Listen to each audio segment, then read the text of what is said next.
Asyhadu an la ilaha illallah wa asyhadu anna Muhammadar Rasulullah. Allahumma salli ala Sayyidina Muhammad wa ala ali Sayyidina Muhammad. Faqala ta'ala a'udzu billahi minasyaitonir rajim. Walan tardu anka al-yahudu walan nasara hatta tattabi'a millatahum. Al-ayah sadaqallah wa ba'du. Tidak akan redha Yahudi dan Nasrani sebelum kamu mengikuti millah mereka.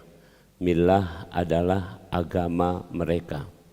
Hadirin rahimakumullah, waktu yang berlalu begitu lama itu disebutkan di Al-Quran, wala takunu kalladzina nasullah, yaitu seperti orang-orang yang lupa dengan Allah. Siapa mereka? Di kalangan ahlul kitab, fatala alaihimul amad wa qasat qulubuhum wa katsirun minhum fasikun, adalah ahlu kitab yang hatinya menjadi keras. Salah satu dicontohkan adalah dari Yahudi dan Nasrani. Orang-orang Yahudi itu diberikan oleh Allah Subhanahu wa taala, tadi saya bacakan ayatnya. Yahudi, Yehuda adalah salah satu dari keturunan Nabi Yakub alaihissalam atau Israel. Itu sudah diberikan kitab. Jadi dari Nabi Yakub ada panduannya. Dari ayah mereka yaitu Nabi Ishak ada panduannya. Dari buyut mereka Nabi Ibrahim ada panduannya. Tapi mereka menggantinya. Orang-orang Yahudi mengganti dengan kitab yang ditulis oleh pendeta mereka sendiri. Tidak lagi patokan misalnya kepada Tauratnya Nabi Musa, tapi mereka kepada Talmud. Talmud adalah kitab yang ditulis oleh para pendeta itu. Talmud lebih didulukan, lebih disucikan ketimbang Taurat. Itu penyimpangan mereka yang begitu besar, sehingga sampai mereka ada mengatakan Uzair ibnullah. Sesungguhnya Ezra atau Uzair adalah putranya Allah. Dan banyak penyimpangan-penyimpangan dari Bani Israel yang lainnya. Oke, itu satu. Yang kedua, orang-orang Nasrani juga menyimpang, menyimpang demikian jauhnya sehingga sampai-sampai Nabi Isa berkehendak atau berkeinginan untuk menyumpah murid-muridnya, dan murid-muridnya mengatakan Rabbana amanna bima anzalta wattaba'na rasula faktubna ma'asyahidin. Jadikan kami orang-orang syahidin. Syahidin di sini adalah hawariyin. Ketika Nabi Isa mengatakan man ansari ilallah, siapa yang akan menolong agama Allah bersamaku? Siapa? Itu kata Nabi Isa. Maka hawariyin mengatakan qalal hawariyuna nahnu ansarullah, kamilah yang akan menolong agama Allah. Jumlah hawariyin adalah 12, dan jumlah ini adalah jumlah ilmiah. Ternyata 12 ini juga disebut oleh Rasulullah Muhammad SAW, dan sampai hari ini ternyata jumlah yang paling bagus dari murid dari kumpulan itu 12. Jadi kalau kelas itu idealnya adalah 12. Itu dalam bentuk sekarang namanya tutorial. Ya, gurunya namanya mentor, dalam bahasa Al-Quran mursyid. Jadi 12 itu udah paling banyak. Ini kujingok sekarang ini jumlahnya 12 kali 5 lah deh, 60 deh. Jadi mestinya 5 mursyidnya. Ini kan bukan sikok nih. Kenapa? Karena 60 ini tidak terjingok lagi. Siapa yang tidur, siapa yang ngantuk, siapa tidak perhatian. Tapi kalau 12 kejingokan galau. Itu asal muasal. Ya, dan angka 12 kadang dilipatkan. Maka ada yang mengatakan berikan padaku 12.000 tentara maka aku akan menaklukkan dunia. Jadi 12 itu maka subhanallah 12 juga angka bahaya kan nih. Di Palembang itu dibikin balak 12. Kalau sudah balak 12 katik balak 13 nih. Itu sudah paling besar, menang itulah nih. Hadirin rahimakumullah. Kemana pembicaraan kita pagi ini? Jadi orang Yahudi, orang Nasrani yang sudah lebih dahulu diberikan sesuatu oleh Allah Subhanahu wa taala dengan keistimewaannya, ternyata mereka menyimpang jauh. Apakah orang Islam juga akan menyimpang? Ternyata tidak. Perhatikan, ya. Sampai di Al-Quran dikatakan begini, ketika mereka mengklaim waktu perdebatan, mereka mengatakan sesungguhnya Ibrahim adalah Yahudi, sesungguhnya Ibrahim adalah Nasrani. Ya.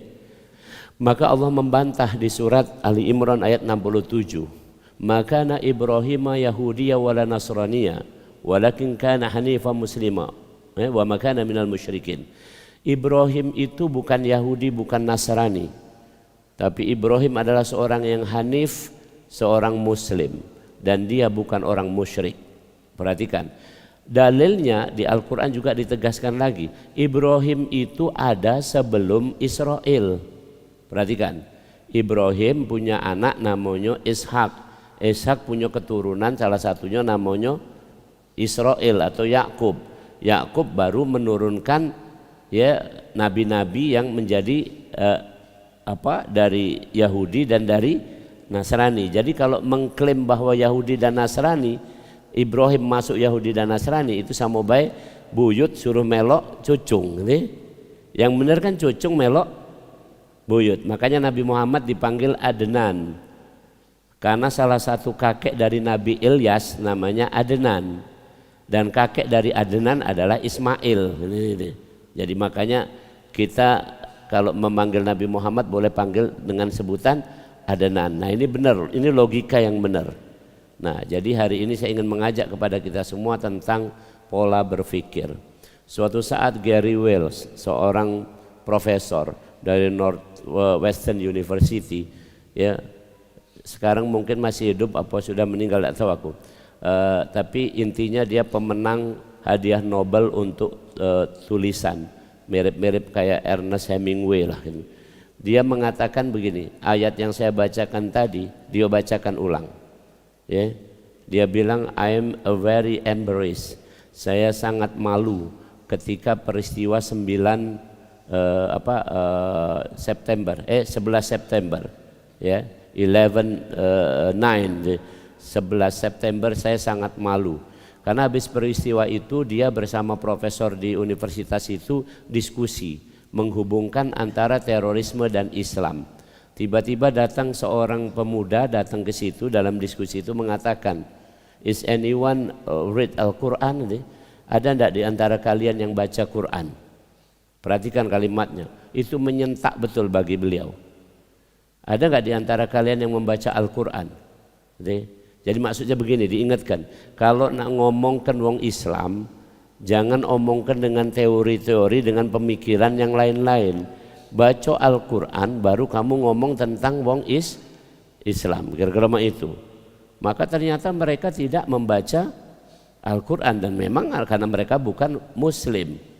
Nah akhirnya mereka membaca Al-Quran, salah satunya mereka menemukan ayat tadi, Qulu amanna billahi wa ma unzila ilaina wa ma unzila ila Ibrahima wa Ismaila wa Ishaqa wa Yaquba wal asbati wa ma utiya Musa wa Isa wa ma utiya nabiyyuna min rabbihim la nufarriqu baina ahadin minhum wa nahnu lahu muslimun. Katakanlah sesungguhnya kami beriman kepada Allah, kepada Tuhannya Ibrahim, dan kepada apa yang diturunkan kepada Ibrahim, kepada Ismail, kepada Ishak, kepada Yakub, kepada keturunan Yakub, kepada Musa, kepada Isa, kepada nabi-nabi dari kalangan Bani Israel. Kami tidak membeda-bedakan di antara nabi itu. Kami semua beriman pada nabi-nabi itu, dan kami adalah orang-orang Muslim. Nah, itu. Jadi dari sini dia tahu bahwa sumber spirit dari orang Islam adalah tauhid. Tolong camkan. Dari sini juga kita bisa mementahkan anggapan orang yang salah tentang Islam. Sampai hari ini kita misalnya contoh, kita masih dibebani beban sungguh berat, apalagi ini tahun politik ya, di mana digaungkan tidak boleh ada politik identitas. Pakai bahasa lain, tidak boleh kita menyebut Muslim. Itu bahasa mudahnya, tidak boleh kita menyebut Muslim. Karena identitas, mari kita lihat, 44% lebih, itu jumlah sekitar 44% lah ya, jumlah penduduk Indonesia 44%-nya adalah orang Jawa. Nggak mau disebut identitas. Jadi di antara orang 60 ini, kira-kira ya 4 kali 6, wong 20-nya itu adalah wong 24 ini Jawa nih. Di antara wong ini kira-kira itu. Itu identitas kan? Oke. Nggak paca nak nyebutkannya gitu kan? Oke, kemudian yang kedua, 86,8% adalah Muslim. Tidak nak disebut apa? 30 provinsi di Indonesia adalah mayoritas Muslim, dan hanya 4 provinsi yang bukan mayoritas Muslim. Itu identitas bukan? Identitas. Nak disebut itu kan? Di KTP ada tidak tulisan agama Islam? Itu identitas atau bukan? Boleh dah itu dipakai untuk politik. Nah kita udah terbawa sampai sepakat, sampai G20 segala macam mengatakan, mendorong supaya tidak ada politik identitas. Sampai wakil presiden juga mengatakan begitu, lupa dia. Perhatikan, kita runut dari ini. Inilah konsep Islam, begitu besarnya didasari dengan tauhid. Selesai semua dengan tauhid. Itu Gary Wells tadi membacakan ayat itu, tapi Gary Wells sendiri sampai sekarang tetap Katolik dia. Ya, kalaupun sudah meninggal tetap meninggalnya Katolik. Tapi dia mengatakan begini, saya beriman kepada saya beriman, saya orang Katolik, tapi saya tidak menyembah Isa. Saya tidak menyembah Yesus, saya menyembah Allah, kata dia. Karena saya tahu bahwa Isa adalah hanya nabi. Itu kata karena itu. Terus dia ditanya, kenapa begitu? Karena saya baca Quran. Gitu. Nah ini juga yang menunjukkan, tolong camkan, bahwasanya hidayah itu berbeda dengan kecerdasan. Cerdasnya sudah benar dia, tapi hidayah tidak dapat itu. Nah kita ini hidayah dapat, tinggal makmono make kecerdasan. Itu baik, tolong camkan. Pagi ini aku nak ngajak itu sebenarnya. Hidayah lah dapat, tapi kecerdasan harus dipakai sehingga kita ini clear. Mari saya runut. Satu, sebelum kita lahir ke dunia kita sudah dikumpulkan ruhnya dikumpulkan di suatu tempat di surat 7 ayat 172. Alastu birabbikum qalu bala syahidna. Kita disumpah semua. Perhatikan, ruh saat itu dikumpulkan semuanya ya, semuanya ini. Min dzurriyyati Adam dikatakan. Yang merupakan keturunan Adam itu dikumpulkan dan sekarang sudah confirm, sudah dikonfirmasi bahwasanya seluruh manusia itu adalah keturunan Adam. Ya, saya meneliti bidang genetika. Itu kira-kira kita dilacak DNA kita itu, DNA mitokondria kita itu sama dengan DNA mitokondria yang berada pada istrinya Nabi Adam, yaitu Siti Hawa. Ya, usianya kira-kira 170.000 tahun yang lalu, kira-kira seperti itu. Kalau dalam tarikh dikatakan Nabi Adam tuh munculnya 10.000 tahun yang lalu. Tapi that's okay lah, intinya kalau secara bukti fisik DNA itu 170.000 tahun yang lalu. Tapi itu pun lebih muda dari dinosaurus. Dinosaurus 250.000 tahun yang lalu. Tapi kembali ke masalah ini, jadi kita semua keturunan Adam. Itu dikumpulkan di suatu tempat. Ruhnya, perhatikan, ruhnya dikumpulkan. Jelas disebut di Al-Quran ruh. Nah kamu nak nanya, ruh yang mak mano? Yas'alunaka 'anir ruh qul ruh min amri rabbi wa ma utitu minal ilmi illa qalila. Ruh itu tidak tahu gitu, yang tahu persisnya cuman Allah. Nah kemudian ruh itu disebutkan di Al-Quran di surat Sajadah, ya, wa nafakhtu fihi min ruhi. Kemudian ruh itu ditiupkan. Kemana niupkannya dan kapan? 120 hari atau 40 hari yang ketiga menurut ya, Rasulullah SAW. Kalau ilmu kedokteran berarti setelah 16 pekan. Setelah 16 pekan. Jadi ternyata waktu dalam embriologi pembentukan manusia setelah 16 pekan itu terbentuk lengkap itu plasenta, dan saat itu manusia terbentuk sudah sempurna. Saat itulah ditiupkan ruh. Contoh jantung. Jantung kita ini terbentuk hari ke-29. Membaca bayangkan, jantung ini terbentuk hari ke-29 kehamilan. Jadi itu kan bentuknya apa? Bentuknya baru sel, cak setetes banyu mah itu awal jantung tuh setetes banyu tuh. Hari ke berapa? 29. Sekarang bentuknya mak mana gara-gara? Yang itu kan kalau mau gambar lope itu kan itu jantung nih. Itu sekarang bentuknya mak itu. Itu waktu lahir bentuknya mak itu, tapi sudah terbentuk dan mulai berdenyut hari ke-29. Baca bayangkan. Itu denyutan apa? Kita tidak tahu, karena begitu minggu ke-16 atau 120 hari baru ditiupkan ruh. Dan kata Rasulullah, bikat bi rizkihi wa ajalihi wa amalihi wa sakiyun aw sa'idun. Selain ditiupkan ruh, sekaligus diteken yang namanya takdirnya Allah. Tidak pacak diganti lagi, diteken ini sudah. Ini tolong camkan nih pelan-pelan nih. Ruh tadi bertauhid sudah sama Allah. Semua ruh itu mengatakan bala syahidna, dalam bahasa yang lebih tegas la ilaha illallah. Oke. Kemudian ruh ditiupkan ke dalam janin di dalam rahim perempuan. Oke. Niupkannya terserah Allah. Begitu ditiupkan di Jawa Timur, lahir metu lanang dinjuk namo Yuwono. Saat yang ruh tadi sikok ditiupkan ke mana? Ke Palembang. Lahir Ki Agus. Nungci ini dia. Begitu ditiupkan ke Amerika sana, lahir Joe Biden. Nah, ini. Perhatikan kalimatnya. Inilah kalimat Al-Qur'an, maka antum paham. Wa ja'ala su'uba wa qabaila lita'arafu. Kami jadikan bersuku-suku berbangsa-bangsa hanya sekedar supaya kamu tahu. Mengenal. Intinya ruhnya tadi dikumpulkan. Tolong bayangkan. Ruh dikumpul mak ini, kemudian habis itu ditiup oleh Allah, terserah ke mana.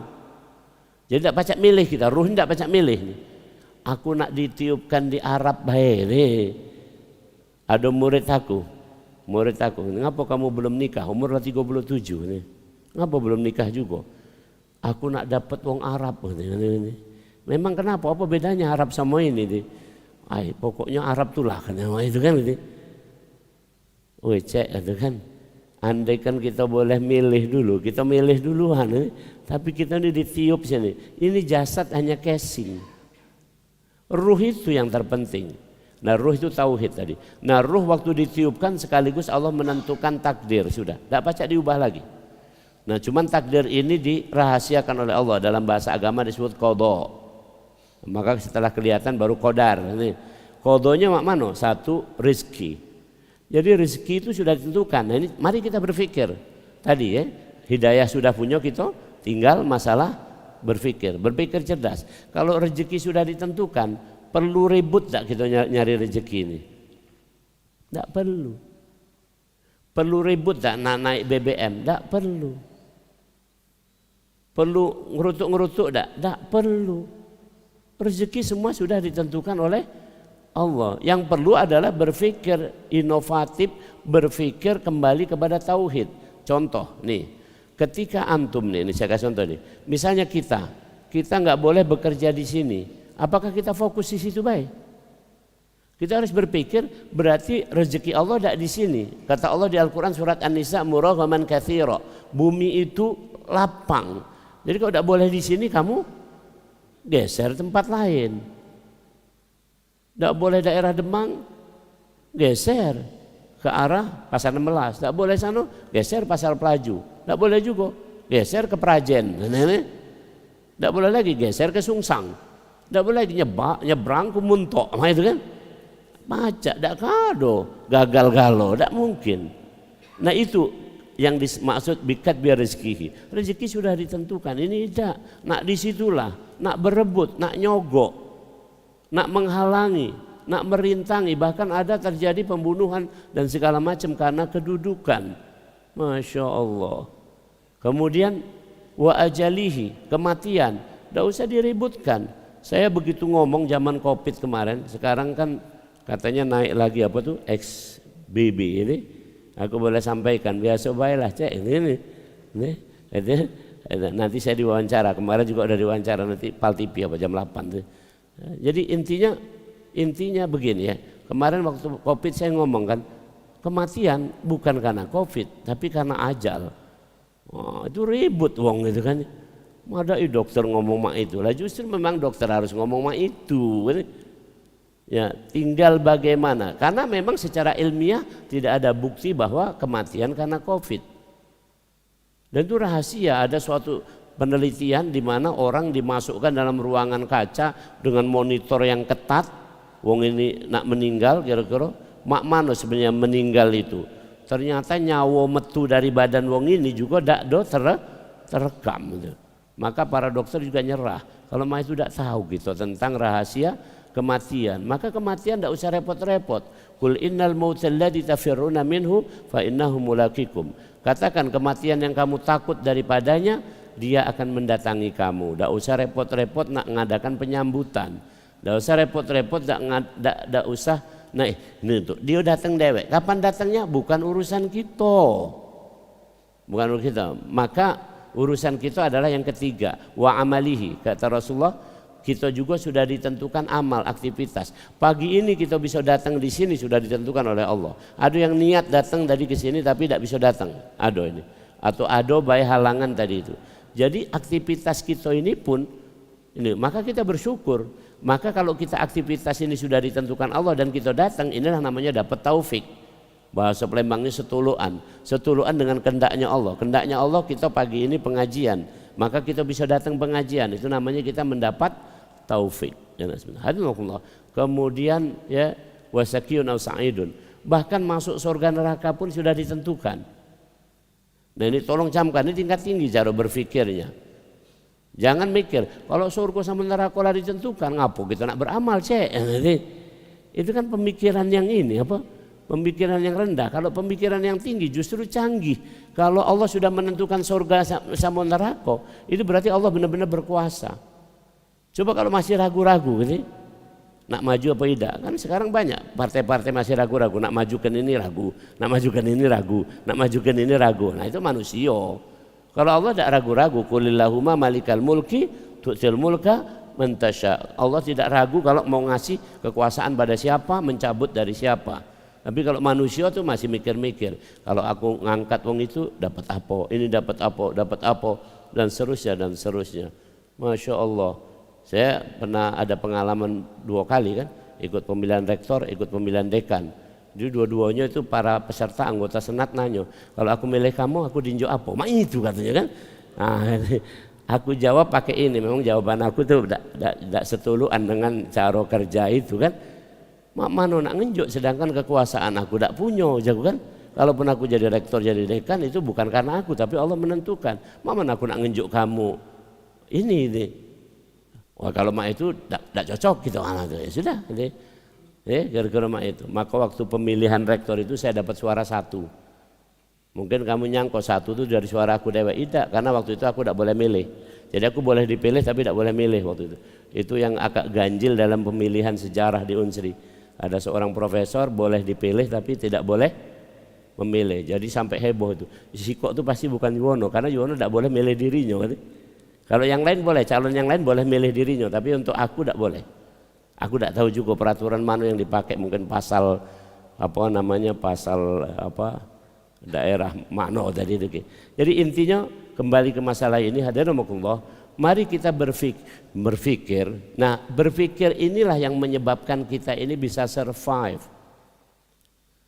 Ya, contoh sekarang ini pemikiran tentang pandemi. Sekarang kalau pandemi ini masih antum pikirkan, ya, yaitu tentang COVID ini salah kaprah. Saya tanya nih, contoh di Singapura itu meledaklah virus pada bulan September kemarin sampai Oktober, ya, itu namanya virus XBB, varian dari Omicron. Itu mengenai Singapura, hampir seluruh penduduknya atau sudah seluruh penduduknya divaksin 3 kali alias booster. Jadi malah kena. Oke. Jadi akhirnya uang ada ngomong, kalau mah itu kita harus di booster yang keempat, kaki yang kelima. Coba perhatikan, ini salah pikir, ini masalah pemikiran. Salah pemikiran besar dampaknya. Vaksin adalah tambahan. Ulangi, dalam agama kita namanya nafilah. Wa minal laili fatahajjat bihi nafilatalak. Dan malam hari kamu sholat tahajud sebagai nafilah.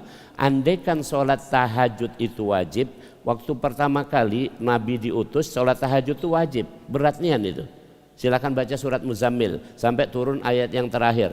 Inna rabbaka ya'lamu annaka taqumu adna min thulutsayil laili wa nisfahu wa thulutsahu wa ta'ifatun minal ladzina ma'ak. Wallahu yuqaddiru laila wan nahar. Alima alam tusuh fataba 'alaikum faqra'u ma tayassara minal Qur'an. Alima an sayakunu marudha wa akharun yadribuna fil ardi yabtaghuna min fadlillah wa akharun yuqatiluna fi sabilillah. Setelah turun ayat itu, salat tahajud tidak wajib lagi. Tadinya wajib salat malam bersama Rasul itu adalah penggemblengan di awal, di fase awal yang namanya as-sabiqunal awwalun, rombongan ya apa? Sayyidina Ali, ya, rombongan Abu Bakar, ya. Umar belum masuk, Umar itu baru tahun keberapa nih?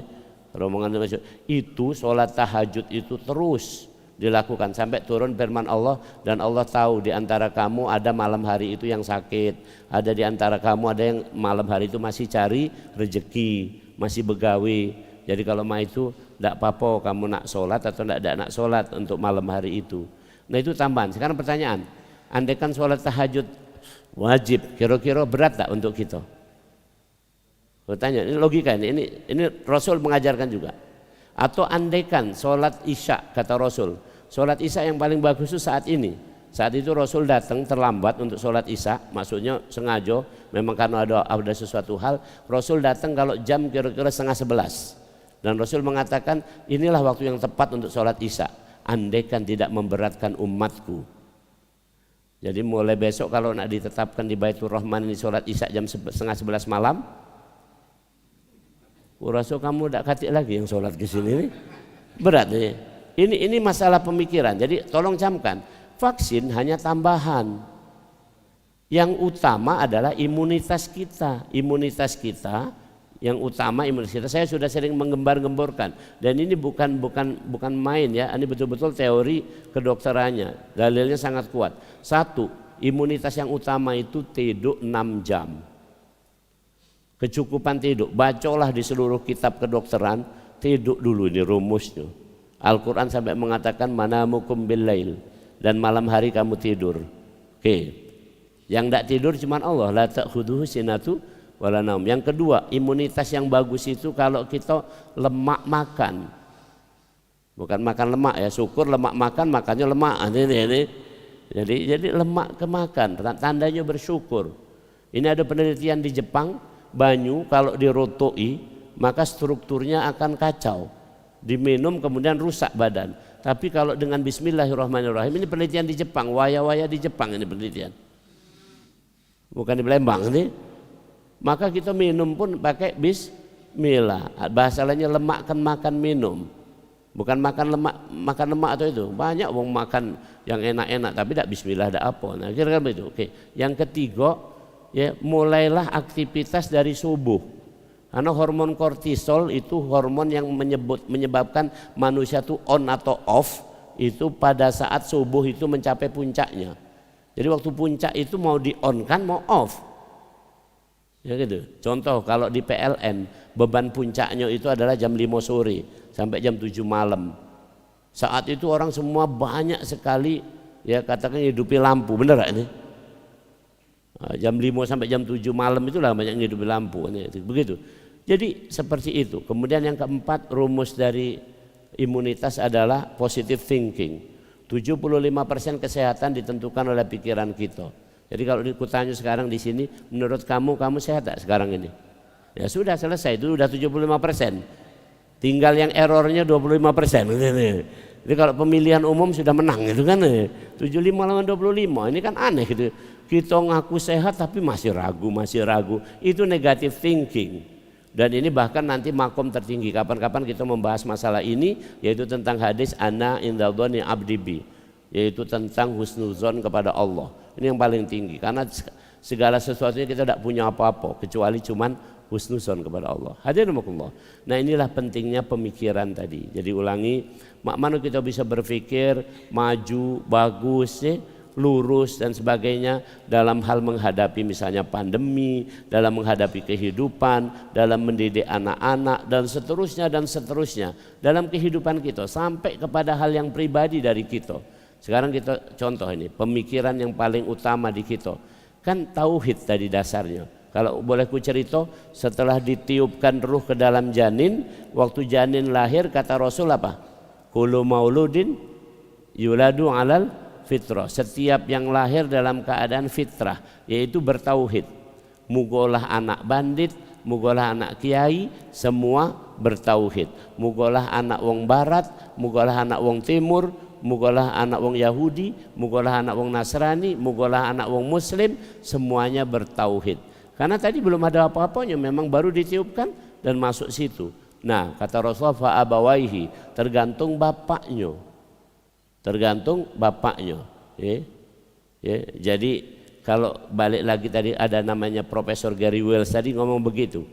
Chosen of Jewish ya, atau chosen of Christian is by baptis. Ya, orang dikatakan dipilih jadi Yahudi atau Nasrani dengan cara dibaptis di sinagog dan di gereja. Tapi orang chosen muslim, dipilih jadi muslim itu karena mereka bertauhid. Itu berarti itu kata dia ngomong dia. Orang dipilih jadi muslim karena bertauhid. Bukan, perhatikan kalimat saya. Dibaptis itu diapakan? Ada kan tinjuk tando kan di gereja. Sekarang kalau antum jadi muslim ditandoi tidak? Tidak, tapi antum dibacakan kalimat asyhadu an la ilaha illallah, kan diazankan itu. Yaitu dikembalikan lagi kepada tauhid itu. Nah, terakhir konsep kita hidup kita ini, kalau kita menggunakan nalar dengan benar, kita akan ketemu sampai tauhid itu. Kisah Nabi Ibrahim di surat Al-An'am, ya, surat Al-An'am ayat 70 berapa tuh? 74 sampai 83. Itu kisah Nabi Ibrahim ketika Nabi Ibrahim melihat kaumnya menyembah patung. Nabi Ibrahim cari tahu kenapa. Termasuk bapaknya Azar, nama bapaknya, yaitu tukang buat patung. Maka kemudian Nabi Ibrahim mengatakan tidak logis, ini tidak logis. Maka Nabi Ibrahim melakukan pencarian. Ini prinsip dari Nabi Ibrahim nih. Maka Nabi Ibrahim disebut bapak tauhid dalam sejarah manusia. Bapak tauhid adalah Nabi Ibrahim. Nabi Ibrahim melakukan pencarian dengan akalnya, logikanya. Pertama ketemu ro'a kaukaba, melihat bintang, maka mengatakan ini Tuhan. Besoknya afilin, hilang. Siang hari tidak katik bintang, tidak kado dalam logika. Tuhan hadir malam baik, siang tidak hadir. Bukan Tuhan ini kalau main itu kan. Nah, malam hari lihat bulan, caknya agak lebih besar dari bintang kejinguan. Ini Tuhan, hilang juga. Besoknya melihat matahari, hilang juga malam harinya. Maka Nabi Ibrahim membuat pernyataan yang sangat fenomenal, dan saat itulah kemudian dibimbing oleh Allah. Inni wajjahtu wajhiya lilladzi fataras samawati wal arda hanifan muslima wa ma ana minal musyrikin. Itu pernyataan di surat Al-An'am. Kalau begitu saya serahkan diriku kepada yang menciptakan langit dan bumi dan semua benda-bendanya ini, ya, dan saya lurus, saya pasrah, saya hanif, saya pasrah, dan saya tidak akan menyekutukan itu nanti. Yang menciptakan ini siapa? Ternyata yang menciptakan ini mengenalkan dirinya sebagai Allah. Nah, dari sinilah konsep tauhid.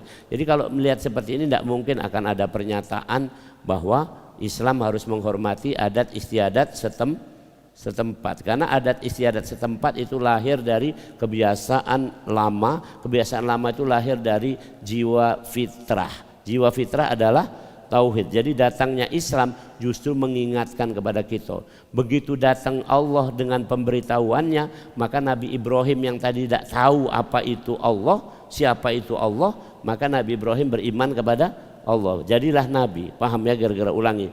Jadi ini artinya kedatangan Islam ke Palembang, ya, kita jadi wong Islam ini justru mengingatkan kembali sumpah yang di alam ruh tadi. Masih ingat surat 7 ayat 172 tadi, diingatkan kembali bahwa namanya adalah Allah. Ini jangan salah paham. Wong Islam ini galak salah paham. Ya. Tuhannya wong Islam Allah. Tuhannya siapa?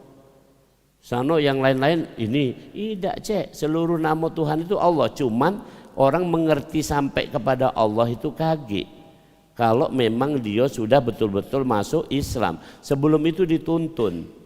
Ya, Al-Quran mengatakan begini, bahasa mudahnya, ya, innalladzina amanu walladzina hadu wan nasara was-sabiina man amana billahi wal yaumil akhir wa amila shaliha, ya, falahum ajruhum inda rabbihim wala khaufun alaihim wala hum yahzanun, di surat Al-Baqarah ayat 60-an. Ya, sesungguhnya orang-orang muslim, orang mukmin atau muslim, orang-orang Yahudi, orang-orang Nasrani, dan orang-orang Sobiin. Jadi orang yang dari awal percaya kepada Allah, percaya kepada hari akhir, entah namanya siapa Allah menurut mereka itu, dan beramal soleh, maka disebut Sobiin. Semuanya masuk surga. Nah, tapi ketika sudah datang Islam ini yang diberitahukan ini, maka menjadi jelas Allah yang cak mano. Itulah ayat kursi yang kata Rasulullah, ada suatu ayat di Al-Quran yang tidak diberikan kepada nabi-nabi sebelum aku, yaitu ayat kursi. Sangat jelas, Allahu la ilaha illa wal hayyul qayyum, dan seterusnya itu clear nian. Ayat itulah cukup itu kan. Bagi kita cukup main kira. Kalau kita berdosa, kita ingat tauhid, kira-kira selesai tak? Ini agak tinggi saya mikir. Kita berdosa, ingat tauhid, selesai tak? Selesainya di mana? Innallaha ghafurur rahim. Allah menyatakan Allah Maha Pengampun, ya selesai. Kamu tinggal ngomong, ya Allah, aku ini banyak dosa. Cuman yang pacak ngampuni engkau juga nih. Ya sudahlah, ampuni baik ya Allah nih. Apa payahnya mak itu nih. Kamu boleh ngomong mak itu, nian itu. Nah, sekarang kamu buntu, ingat tauhid, selesai tak kira-kira? Selesai. Ini kan kita buntu, tapi kita tidak ingat Allah, tidak ingat tauhid, tambah rumit, tambah ringan itu. Mak mano belum bayaran ini, bayaran itu, pening kamu. Tapi kalau kamu ingat Allah, ini saya bahasanya, ini bahasanya mendalam. Jadi begitu ingat Allah, ya Allah, ternyata aku tidak punya apa-apa sekarang. Dulu aku lahir juga tidak punya apa-apa. Kalau engkau menghendaki besok juga aku punya, pacak aku bayaran anak aku segala macam itu. Selesai sebenarnya. Ya bukan berarti terus diam baik, bukan. Kamu sakit, bertauhid, selesai. Cuma ini sakit tidak bertauhid. Apalagi kalau ada pertanyaan lebih mendalam. Aku galak iseng nanya tuh. Kalau kamu lagi sakit, pasien tuh tanya, kamu nak ngapa nak sembuh itu kan? Kujingok kamu kalau sembuh tidak ke masjid juga. Nah, ini karena jadi pertanyaan saya itu nyinggung betul. Waktu sembuh tidak ke masjid juga. Jadi nak ngapa nak kamu sembuh ini? Nah, coba kalau saya nak berjoget prop kalau berjoget tak perlu nak sembuh, lagi sakit juga pacak berjoget kamu sekarang ini kan. Jadi ada suatu hal yang perlu kita pertanyakan. Kembalinya semua pada tauhid. Itu kalau konsep ini konsep besarnya. Nah, kalau punya pemikiran yang besar seperti ini, subhanallah. Ya, subhanallah. Itu Pak Wado kemarin ngajak aku deklarasi nih. Itu aku menyimak itu apa yang disampaikan itu. Saya yang tertakjub adalah yang dibacakan oleh presidium itu kan. Ya, apa katanya gini. Dulu Palembang ini pada tahun 1988 saat Gubernur Ramli naik itu terjadi mulai sudah penyimpangan. Palembang itu disebut Venesia dari timur. Urat nadinya adalah Sungai Musi. Waktu tahun 80-an itu terjadi pergeseran pengembangan Palembang lebih ke arah situ, ke arah kilometer 12 alang-alang lebar segala macam, ke arah Ulu Ida yang dekat dengan Ampera. Jadi kalau kamu habis cari Ampera cuman ada dua alternatif, ke kiri ke Pelaju, ke kanan ke Kertopati, lurus ke Lebak-Lebak. Nah, maka Ramli punya visi dan disampaikan kepada Pak Harto, maka terjadilah reklamasi Jakabaring. Dan sekarang persis ini visi, ini suatu visi. Jadi jadikan Sungai Musi di tengah-tengah Palembang, dan terjadi antara Masjid Agung sampai Pindang Palih, yang pernah ke Pindang Palih ujung sano, ujung Jakabaring itu kira-kira 12 kilo. Antara Masjid Agung sama alang-alang lebar itu 12 kilo, pas kan? Tengah-tengah. Angka 12 tadi ini, subhanallah. Itu pemikiran itu. Jadi balikkan kepada tauhid ya. Artinya seimbang untuk konteks ini. Jadi apapun kita mau itu kan keren ya. Jangan seperti Yahudi dan Nasrani yang kemudian repot-repot membuat Tuhan-Tuhan lain, membuat ide-ide lain. Contoh, orang Yahudi dalam teori ekonomi, nama orangnya adalah Adam Smith, menuliskan bahwasanya makin banyak penduduk makin tidak makan. Dan ini dibantah oleh Mahatma Gandhi. Saya punya bukunya dan saya punya filmnya. Mahatma Gandhi mengatakan begini, berapapun jumlah penduduk bumi ini akan bisa makan. Ya. Kenapa banyak kelaparan? Karena terjadi keserakahan. Jadi berapapun banyak makanan di bumi ini, kalau uangnya serakah tidak akan cukup. Tapi berapapun banyaknya manusia, kalau tidak serakah, bahasa Palembang, bahasa agama kita qanaah, maka semua akan makan. Itu Mahatma Gandhi dalam protes itu. Maka kita terekutlah Adam Smith, yang kata nenek moyang kita itu dari Islam, itu dari Wali Songo, itu banyak anak banyak rezeki, itu dari Al-Quran. Nahnu narzuqukum wa iyyahum. kami akan memberi rezeki pada kamu dan anak keturunan kamu. Ide itu luntur gara-gara Adam Smith tadi. Kalau makin banyak anak, mak mano nak ngenjuk makannya.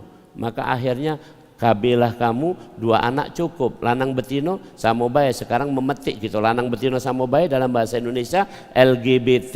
Ya, itu kamu petik sekarang itu kan. Sekarang orang udah mulai kebingungan. Singapura sudah melakukan insentif, siapa punya anak akan dikasih uang.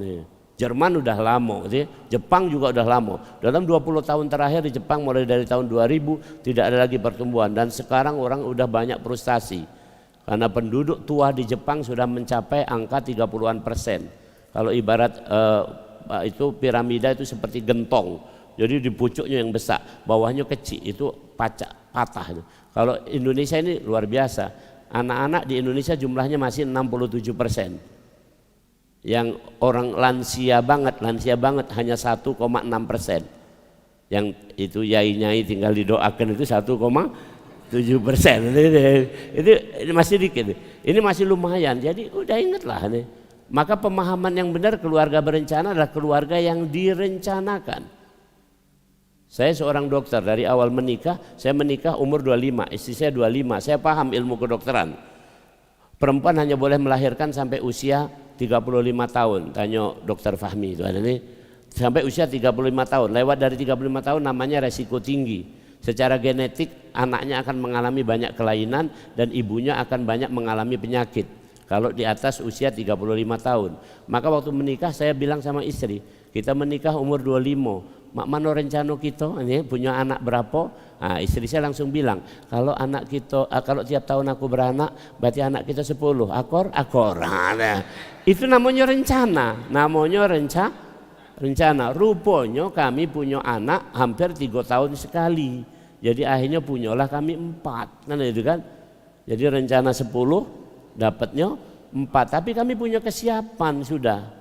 Tadi kalau 10 sudah kami siapkan, sikok mukul beduk, sikok azan, sikok apa, itu sudah ada kalau bab-babnya itu sudah ada. Bukan apa-apa. Al-Quran mengatakan kul kullu ya'malu ala syakilati. Jangan khawatir, setiap kamu akan beramal sesuai dengan pemberian Allah, akan mencari rezeki sesuai dengan syakilah. Di surat 17 ayat 84. Nah kembali intinya pagi ini mari kita kembalikan kepada konsep tauhid. Saya cerita panjang tadi, inilah yang menyebabkan kita survive.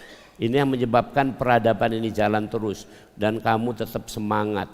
Kalau soal suasana ini hanya sekedar nyobai. Kita menghadapi masa sulit, masa apa ini biasa baik. Tapi intinya tetaplah bertahan dalam tauhid sampai pesan itu Nabi Yakub kepada anak-anaknya.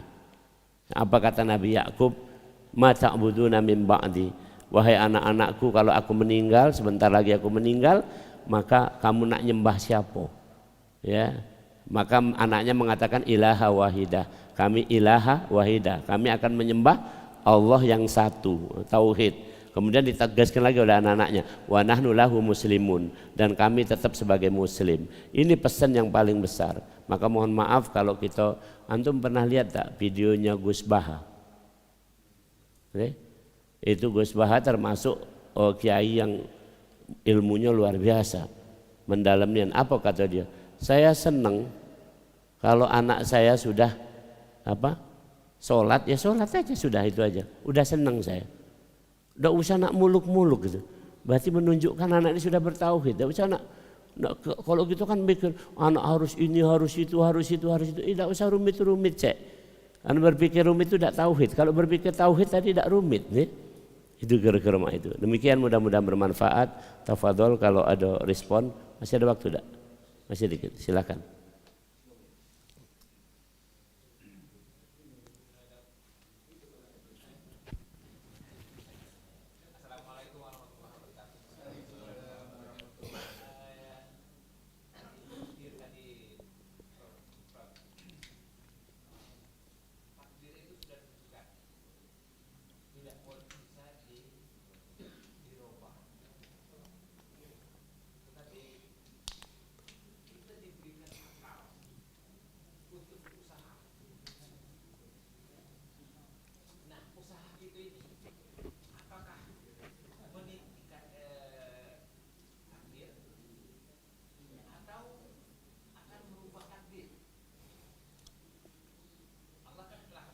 Ya.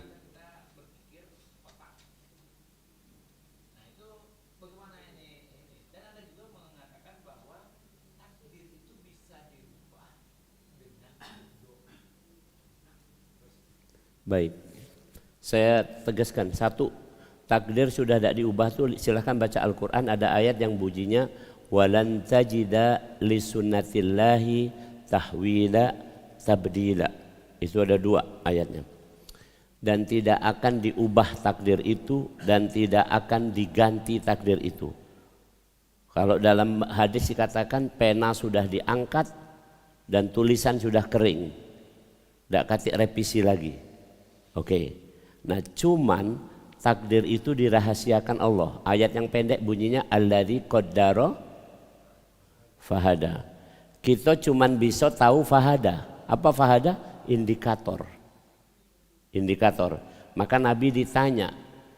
Pertanyaannya kata orang ini gini, kalau kita sudah ditakdirkan, ngapo kita nak berusaha lagi atau tadi kalau ini kan dibalik, kita usaha mengubah itu kan. Kata Nabi ada tanda-tandanya, bahasa kedokterannya ada indikasinya. Wong kalau nak masuk surga, ini tentang masuk surga masuk neraka. Wong kalau nak masuk surga berarti ada tanda-tandanya dia nak masuk surga. Apa tanda masuk surga? Beriman jelas. Kalau udah beriman tidak kate tanda. Jadi kalau ketika udah beriman berarti kita itu tandanya masuk. Cara membaca takdir mah itu kira-kira. Nah, tamu tadi pertanyaannya. Kita kan disuruh berpikir. Nah kalau kamu berpikir berarti kamu tuh tandanya ngerti takdir kamu. Ulangi ini. Kalau kita berpikir berarti kita ngerti takdir kita. Karena sebenarnya kita tidak akan mampu dengan usaha apapun, ikhtiar apapun, dengan pemikiran secerdas apapun, kita tidak bisa mengubah sesuatu pun. Ini saya kalimatnya nih. Ya, contoh misalnya contoh nih. Dengan pemikiran yang paling cerdas sekalipun, pacak tidak kita ini mengubah dari tua jadi muda lagi. Ini contoh yang mudah ini. Karena Allah sudah menentukan wa manu ammirhu nunakisu, itu takdirnya Allah salah satunya. Kalau kamu bertambah usia maka kami kurangi kekuatan kamu. Tidak pacak, dalam bahasa kedokteran aging, penuaan. Itu takdir. Yang kedua tadi misalnya kita usaha, ya tadi berpikir sudah usaha misalnya. Usaha ini ternyata seolah-olah tanda kutip persepsi kita mengubah takdir. Tidak, justru usaha itu sebagai indikasi bahwa antum menuju takdir yang ditentukan Allah itu, menuju takdir yang ditentukan oleh Allah Subhanahu wa taala. Contoh, makonyo kalau kita ini cuman boleh, nah yang keempat tadi pertanyaan tadi doa dalam konteks apakah mengubah takdir? Doa itu hanya bisa istikharah. Doa itu hanya berupa istikharah. Istikharah itu hanya merupakan petunjuk, pilihan kan, nanti Allah milihkan yang mana. Nah Rasul mengasih tahu yang paling mudah saja, ini bahasa awam sajalah. Waktu Rasul ditanya apa itu dosa, apa itu pahala, atau bahasa mudahnya apa itu kebaikan, apa itu keburukan. Kata Rasul, yang membuat kamu tenang itu adalah kebaikan, yang membuat kamu bingsal tidak tenang itu adalah keburukan. Jadi waktu kita berdoa, tenang enggak kita? Mana yang tenang dengan doa kita itu? Itulah takdirnya Allah. Nah kenapa? Sampai takdir itu belum terjadi, semua masih dirahasiakan oleh Allah. Jadi memang betul-betul enggak diubah. Canggih betul cara Allah. Mari saya ulangi ya. Jadi nak doa, nak apa lagi? Berpikir, nak ikhtiar, itu tak mengubah takdir itu tadi. Cuman itu kalau kita pakai bagusnya. Jadi berpikir, ikhtiar, berdoa itu harus kita pakai. Orang ini berarti akan lihat itu sebagai indikasi menuju takdir. Nah sekarang pertanyaannya yang terbesarnya, kalau takdirnya kita ternyata masuk neraka, mak mano? Nah itu yang aku ngomong tadi pelajaran pagi ini. Kalau kita bertauhid, maka kita seperti kata ulama, ya Allah, Kalaupun kau menakdirkan aku masuk neraka asal bersama engkau tidak apa-apa. Itu baik. Itu kira-kira mak itu kira-kira mak itu. Itu selesai. Itu jawaban yang sudah mentok. Jangan kita seperti kata Imam Ghazali itu hafud falasifah, para filsuf. Filsuf itu berawal dari kebingungan, berakhir dengan kebingungan. Ya, kebingungan.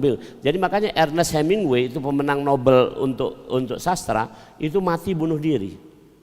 Saya ada nonton filmnya itu juga itu. Mati bunuh diri karena dia bingung gitu. Pertanyaan tadi tidak terjawab.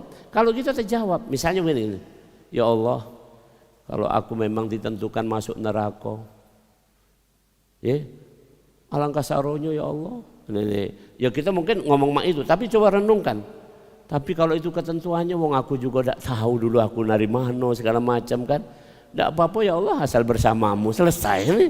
Selesai sebenarnya tuh. Itu kalau nak pemikiran besak nian itu kan. Saya berusaha untuk itu, berusaha untuk apa namanya dalam belajar tauhid, belajar apa nih konsep begini dari awal sih, dari kecil memang diajar para kiai gitu. Oh ternyata ini maksudnya. Jadi subhanallah, segala sesuatunya jadi nikmat. Ya, tadi sakit misalnya, sakit ini. Kita ditakdirkan sakit nih. Kita kalau sakit kita pingin takdirnya apa? Sembuh kan? Sembuh, oke. Ini sembuh. Saya kasih contoh, ada orang nih, saya punya pasien. Kemarin malam Kamis yang ngadep saya lagi. Jemaah mah ini, karyawan Pertamina. Dia terkena ITP, idiopatik trombosit, trombositnya purpura. Jadi trombositnya tuh turun terus, kayak wong demam berdarah. Jadi dia suka lemas, perdarahan segala macam itu.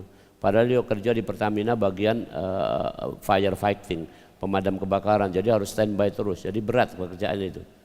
Ya, aku ngusulkan sama pimpinannya, kamu usul supaya kamu dipindah ke gawe kantoran. Terus kemudian saya cuma ngomong, jadi saya mesti apa Prof? Itu yang antum tanyakan, 3 tadi kamu lakukan. Satu, kamu pikir bahwa penyakit ini diberikan kepada kamu pasti ada hikmahnya. Kamu pelajari tentang penyakit ini, kamu baca. Kalau kurang jelas kamu tanya aku. Jadi dia ada ilmu tentang penyakit dia tadi. Oke, yang kedua, kamu harus ikhtiar. Salah satu meningkatkan trombosit secara alami adalah jambu batu. Entah daunnya, entah jambunya, terserah. Kamu konsumsi setiap hari. Ya, 1 gelas minum untuk itu. Ya lumayan kondisinya. Kamu kalau nak ingin membuktikan, kamu periksa lab sebelum minum jambu dan sesudah minum jambu. Tapi periksa labnya seminggu. Jangan minum jambu sekali langsung naik itulah ini kita jengok dampaknya seminggu atau ini, karena trombosit itu setiap 3 hari pecah. Jadi kira-kira kalau seminggu ya lumayan lah 2 kali siklus kan itu. Oke. Nah yang ketiga, kamu berdoa bahwa kalau nak Allah cabut ini sembuh kalau menurut Allah. Tapi kalau Allah tidak, doanya apa? Doa Nabi Ayub. Nabi Ayub tuh kena penyakit yang belum pernah ada. Tidak katik dalam kitab kedokteran saat itu. Nian ini. Jadi waktu dijingok penyakitnya apa tuh tidak masuk. Bab infeksi, caranya tidak. Bab kanker tidak. Bab ini tidak. Jadi apa penyakitnya? Maka Nabi Ayub mengatakan, ya, Rabbi ini masaniyadurru wa anta arhamur rahimin. Dan ini boleh dibaca oleh siapapun kamu yang sakit. Saya waktu sakit kaki saya habis anak patah, habis naik gunung itu kan rasanya sakit. Pas saya pergi ke Mekah, pergi haji, terkencot-kencot. Kata sopir itu kan, limada ya Syekh ini, kenapa kaki kamu itu kan? Terus aku tidak ngomong kaki aku sakit, tapi saya ngomong karena dia hafal Quran yang sopir itu yang ngantar kami itu, saya ngomong ini masanya turro, langsung disambung oleh dia, wa anta arhamur rahimin. Jadi ya karena dia hafal, jadi intinya ini masanya turro wa anta arhamur rahimin. Ya Allah, saya ada kena musibah dan engkau penyayang itu. Perhatikan kalimatnya itu tidak masuk akal doa itu. Sakit tapi ngomongnya saya kena musibah dan engkau penyayang. Kalau kita ngomong apa?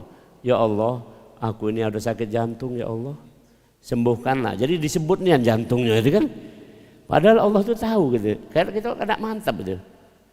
Maka balik lagi terakhir saya tutup dengan pernyataan Gus Baha itu, kalau wong lah sudah berani bertauhid itu kalau berdoa dia doanya mak mana? Kata Gus Baha, ya Allah yang cak kemarin, amin. Itu baik. Itu baik. Kalau lah berani mak itu Sudah ini. Aku belum berani juga. Aku kalau berdoa masih spesifik juga. Minta apa ini kan? Ya Allah, urusanku di sini tolong selesaikan. Urusanku di sini mohon dilancarkan. Masih mah itu. Kalau yang udah tauhid nian kan Allah udah tahu ya. Yang cak kemarin itulah ya Allah. Engkau maha tahu ya. Ya bismillahirrahmanirrahim. Alhamdulillahirabbil alamin wal aqibatu lil muttaqin wala udwana illa 'alal zalimin. Allahumma shalli ala sayidina Muhammad wa ala ali sayidina Muhammad. Rabbana amanna bima anzalta wa taba'na rasula faktubna ma'a syahidin wa aiha bima'rifatik ya Allah wa amidha ala syahadati fi sabilik innaka ni'mal maula wa ni'man nasir walhamdulillahi rabbil alamin subhanakallahumma bihamdika asyhadu an la ilaha illa anta astaghfiruka wa atubu ilaik. Assalamualaikum warahmatullahi wabarakatuh.